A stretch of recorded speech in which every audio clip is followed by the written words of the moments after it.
மறக்க முடியாத நாள். இன்னும் கொஞ்ச நாள்ல என் கூட பாப்பாவோ தம்பியோ இருக்க போறாங்கன்னு எங்களுக்கு தெரிஞ்ச நாள். அன்னையிலிருந்து 1 மாசம், 2 மாசம், 3, 4, 5, 6, 7, 8, 9 இப்படி ஒவ்வொரு மாசமா எங்களுடைய எதிர்பார்ப்பு வளர்ந்துட்டே போச்சு. கூடவே என் தாடியும் தான்.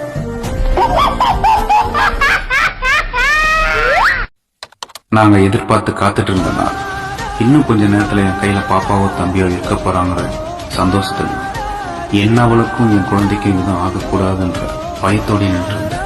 அப்போ அந்த சத்தம், உங்களுக்கு பெண் குழந்தை பிறந்துச்சு. பாப்பாவை கையில வாங்கின அந்த நொடி நான் மீண்டும் பிறந்தேன் ஒரு தந்தையாக.